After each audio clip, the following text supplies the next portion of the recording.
Les amis, bienvenue, j'espère que vous allez tous très bien, très content de vous retrouver pour cette nouvelle vidéo, et pour parler un petit peu de Ligue des Champions. Bon, on a eu cette semaine de trêve internationale là, qui était plutôt cool, qui nous a permis de se projeter un petit peu sur la Coupe du Monde, sur les différentes forces en présence, niveau foot international, foot de sélection, etc.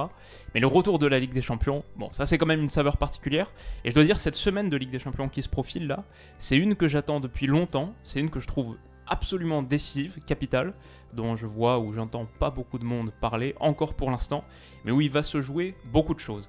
Et j'ai envie de parler de 4 rencontres en particulier, qui sont hyper importantes, et je vous détaillerai pourquoi. C'est d'abord OM Sporting, demain 18h45, ensuite Inter-Barça dans la foulée, demain 21h, et ensuite les deux de mercredi 21h, Chelsea AC Milan, et Benfica, Paris Saint-Germain. Alors cette vidéo, comme toutes mes vidéos, projections, pronostics, etc., est sponsorisée par mon partenaire BetClick. Vous avez accès à leur bonus de bienvenue de 100 € avec le code promo WILOU. Notre premier match du coup, Marseille Sporting demain 18h45.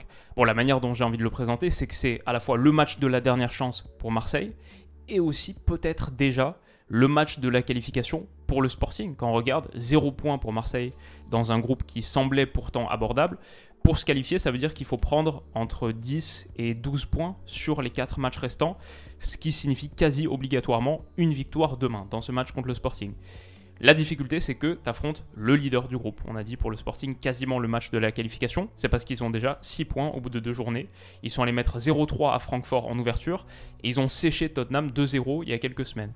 À chaque fois, j'ai envie de dire, en étant nettement au-dessus. À chaque fois, en montrant un foot hyper séduisant et où perso j'ai découvert quelques gars vraiment remarquables. Le petit Marcus Edwards par exemple, qui joue au Vitória Guimarães l'année passée apparemment. Mais quel petit monstre, 1m68 d'électricité, dribble sur dribble, sur dribble, sur dribble, et un but contre l'Eintracht. Un peu comme ce qu'a sorti Arthur Gomez d'ailleurs la semaine d'après contre les Spurs. Celui-là aussi il méritait une petite place. Voilà, je ne suis pas un expert du Sporting, mais ce que je veux dire c'est que pour une équipe qui a perdu cet été João Palhinha à Fulham et Matheus Nunes aux Wolves, je trouve qu'ils ont vachement bien rebondi. Et tout ça, c'est sans doute à mettre au crédit de leur coach, leur très jeune coach, 37 ans, Ruben Amorim, qui a fait un super taf. C'est aussi peut-être à mettre au crédit de la paire Morita-Ugarte dans l'entrejeu, qui fait un très gros taf aussi. Et bien sûr à Pedro Gonçalves, alias Poté, celui-là on le connaît, celui-là on en parle depuis un moment, qui est le meilleur buteur et le meilleur passeur de son club. En championnat pour sûr, peut-être quand tu combines toutes les rencontres, toutes compétitions confondues, également. Vraiment ce Sporting a belle figure. Alors la question c'est, est-ce que l'OM peut aller battre le leader du groupe demain soir et peut relancer sa campagne de Ligue des Champions? Sur la dynamique récente, je dirais peut-être oui. Ce qu'on a vu contre Angers vendredi, un très bon OM en seconde période notamment, qui va s'imposer 0-3 avec un excellent Jonathan Klaus, un but, 2 passes décisives pour lui depuis un rôle de piston gauche, parce que Nuno Tavares était suspendu, et entre du coup son bon rassemblement international, j'ai trouvé avec les Bleus, et là ce bon match vendredi, c'est top pour Klaus, qui commençait un petit peu à tirer de la langue, là qui retrouve de l'allant. C'est top aussi pour l'Olympique de Marseille, qui poursuit sa série invaincue, continue, ou peut-être retrouve de la confiance, en ayant pu souffler un peu avec cette trêve internationale.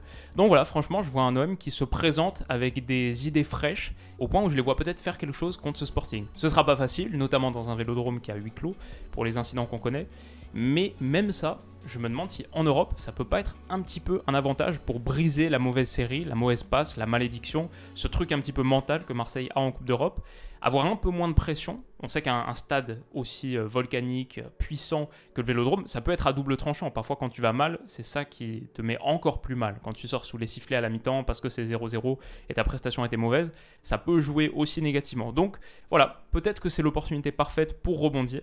Et aussi, quand je vois le Sporting depuis le début de saison, je vois une équipe intéressante, mais pas infaillible. Ils ont déjà 3 défaites en championnat. C'est la 6e pire défense du championnat portugais. Je vois un gardien, Antonio Adan, qu'on associe historiquement au Betis, qui est loin d'être irréprochable. Je vois une ligne défensive qui peut souffrir un peu dans la profondeur, qui concède régulièrement des pénaltys évitables.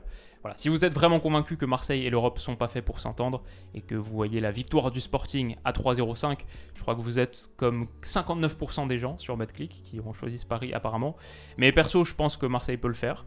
Je pense qu'ils ont les armes pour, je pense qu'ils auront les occasions pour face à ce Sporting. Peut-être il ne faut pas oublier aussi que contre Tottenham à Londres, ils étaient vraiment loin d'être ridicules, surtout sur la première période. Ça aurait pu tenir, ça aurait pu même produire quelque chose de plus intéressant. Donc ouais, je pense que Marseille peut le faire. Et dans ce vélodrome vide, c'est peut-être paradoxalement la meilleure occasion de rebondir, de briser la mauvaise passe. Bon, il n'y a pas le choix aussi, il n'y a plus de calcul à avoir. Si là tu veux avoir une chance d'atteindre les huitièmes de finale, il faut absolument une victoire. Donc ça peut être un match assez débridé, hyper intéressant, que je regarderai bien sûr, encore plus parce qu'il est à 18h45, ça permet de ne pas faire de choix trop difficiles. Et ouais, hâte de voir ça. Je pars sur la victoire de l'OM à 2-20, et une victoire qui relancerait leur campagne européenne. Deuxième match, Inter-Barça, demain 21h. Ça, c'est le match qu'on analysera sur la chaîne dans la foulée au coup de sifflet final. On va dire que dans ce groupe à 3 prétendants pour la deuxième place, qui était le groupe de la mort avec le Bayern, on a dans cette rencontre les deux équipes qui ont été battues par le Bayern. Les deux sur le même score d'ailleurs. 2-0, l'Inter c'était à la maison début septembre. Le Barça, bien sûr, un match qu'on a analysé à l'Allianz Arena mi-septembre. Donc on a deux équipes qui sont à égalité de points. C'est, pour moi, cet Inter-Barça, c'est la bataille directe pour la qualif. C'est le 16e de finale aller, avec le 16e de finale retour qui se jouera au Camp Nou dans une semaine. Et du coup, je vais dire que ce genre d'enjeu, plus le Giuseppe Meazza, le fait que le match se tienne à Milan, plus la forme du Barça, en tout cas son match ce week-end contre Mallorca qui était vraiment pas impressionnant, bon, peut-être que l'Inter a les cartes en main, peut-être que c'est le bon moment pour attaquer ce Barça-là. Peut-être qu'il ne faut pas le penser trop fort non plus parce que, de mon point de vue, je vois quand même un Barça qui est largement favori, qui part largement favori sur cette rencontre. La réalité, c'est que oui, le Barça peut être en souffrance dans les matchs où elle doit tenir 75% du ballon, contre Mallorca ce week-end par exemple. C'est un peu contre-intuitif, c'est la force classique du Barça pourtant.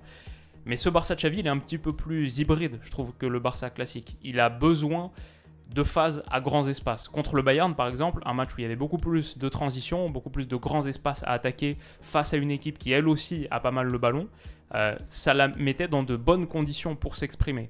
Tu as désormais des joueurs pour attaquer les grands espaces, et peut-être que c'est une configuration que le Barça va retrouver davantage contre l'Inter, moins parfois en championnat, où le Barça montre pas forcément son meilleur visage. Du coup, ça va créer un rapport de force qui est un petit peu plus favorable. On peut voir ça. On peut voir leur match contre le Bayern aussi. Perso, je les ai trouvés meilleurs que le Bayern. Alors, avant le match, je disais, le Bayern va gagner ce match parce que même s'ils vont souffrir, ils vont montrer que le Bayern, c'est le Bayern. Si tu les tues pas, ils te tuent, etc. La force mentale supérieure.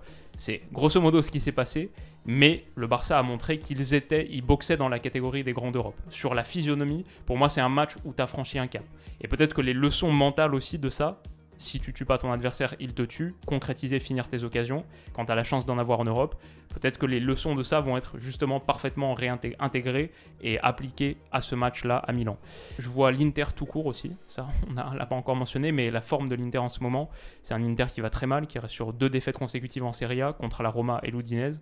L'Inter est 9e de Serie A, ne peut pas compter sur Lukaku qui est blessé depuis août. Il ne devrait pas être là demain non plus. Lautaro est incertain. Donc a priori, on se profile vers une attaque à 2. Dzeko, Joaquin Correa, pas idéal. Bastoni, tellement prometteur, mais vraiment en train de rater son début de saison. Vraiment en train de vivre une méforme assez importante, une mauvaise passe. Il faut toujours faire attention à ne pas enterrer trop vite l'Inter. L'année passée en Ligue des Champions, contre Liverpool en 8e, ils n'étaient pas passés, mais ils avaient montré leur qualité dans ces grands rendez-vous, dans ces grands matchs. Ça peut aussi être le cas demain soir. Mais là, pour l'instant, peut-être que le match arrive un peu au mauvais moment aussi, avec les blessés, avec l'état de forme. Je vois un Barça qui, sur sa qualité collective, me semble avoir 1, 2 ou 3 écarts de niveau avec cette Inter-là. Donc je vois le Barça prendre cette victoire à l'extérieur, elle est à 1,80 il me semble. Une victoire qui lui permettrait de prendre un play commande dans cet affrontement.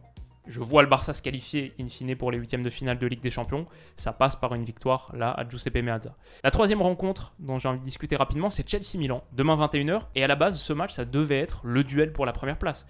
On avait coché le match sur le calendrier, c'était le double affrontement pour la première place du groupe.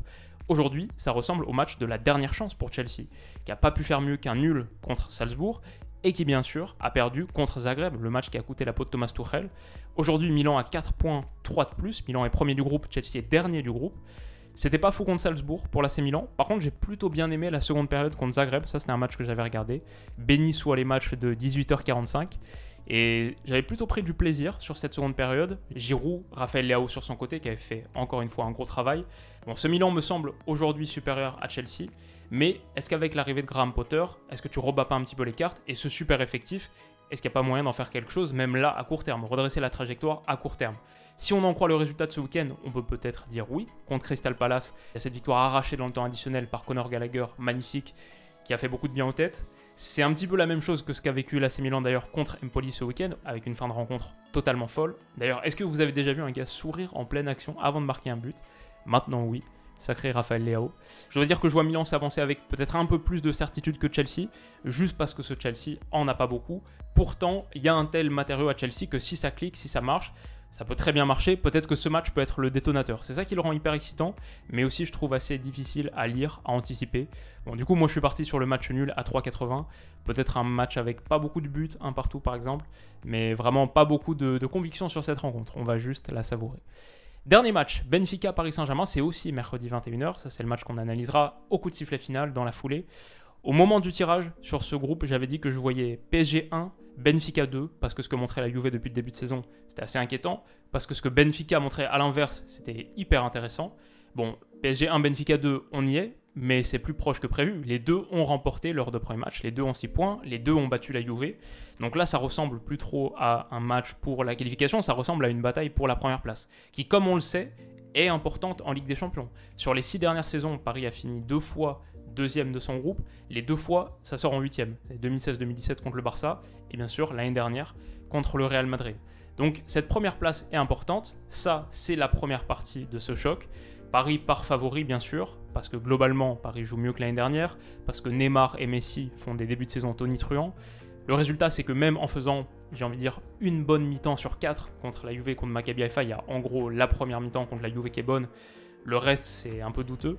Même en faisant une bonne mi-temps sur 4, tu prends tes 6 points largement mérités et tu es à 10 victoires sur 11 sur ce début de saison. 10 victoires, 1 nul pour le Paris Saint-Germain sur ce début de saison, toujours invaincu. Mais le truc, c'est que Benfica peut dire la même chose. 14 matchs pour eux cette saison, 13 victoires, 1 nul. 14 parce qu'il y a eu les tours préliminaires de Ligue des Champions aussi. 13 victoires, 1 nul. Et malgré la perte de Darwin Núñez, bien sûr, ils ont plutôt compensé en se répartissant la charge des buts. Gonzalo Ramos, Rafa Silva, David Neres, qui était en feu, notamment sur les tours préliminaires. Julian Draxler aussi, même s'il n'a pas énormément joué pour l'instant. À peu près 25% des minutes en championnat, je crois 2 titularisations peut-être. Il y a aussi une très bonne pioche qui a été faite au milieu de terrain. C'est bien sûr, on en a parlé il y a quelques jours, le petit Enzo Fernandez, 21 ans, est arrivé depuis River Plate. Monstre dans l'entrejeu, a logiquement connu ses premières sélections avec l'Argentine la semaine dernière, là il y a quelques jours. Côté PSG, Verratti va revenir aussi, lui qui a manqué le match contre Nice ce week-end. Là il devrait être remis de sa blessure, démarrer aux côtés de Vitinha dans l'entrejeu. C'est cette paire que j'adore, donc belle bataille de milieu de terrain en perspective et juste un super match en perspective entre deux des rares équipes européennes qui sont encore invaincues cette saison. Je pense que Benfica va donner à Paris son match le plus difficile de la saison pour l'instant. Et je vais dire, au Parc des Princes, ce sera sans doute une autre histoire, mais là, après demain soir, mercredi 21h, je pense que Benfica peut faire quelque chose et aller chercher quelque chose de ce match. Je vois les cotes, c'est 1,70 pour Paris, 4,10 Benfica, le nul à 4,20. Moi je suis joueur, je vais partir sur le nul de Benfica à 4,20. Je pense que cette équipe va en surprendre plus d'un et si Paris l'emporte, je pense que ce ne sera pas de grand chose. Super match à suivre, on l'analysera sur la chaîne dans la foulée et j'ai déjà hâte d'y être. J'espère que cette vidéo vous a plu. Quel match est-ce que vous attendez le plus? Peut-être un qu'on n'a pas mentionné ici, Ajax-Naples par exemple. Ouais, dites-moi ce que vous attendez. Et voilà, si la partie Paris sportif vous intéresse, vous avez accès au bonus de bienvenue de 100 € de BetClick avec le code promo WILOU à l'inscription. Je vous mettrai toutes les conditions et le lien qu'il faut en description. Merci à vous d'avoir regardé, vous pouvez mettre un petit pouce bleu si la vidéo vous a plu. Et on se retrouve très vite pour la prochaine, ce sera demain soir pour l'analyse d'Inter-Barça. D'ici là, comme d'habitude, prenez soin de vous, passez une excellente semaine et on se dit à bientôt. Bisous.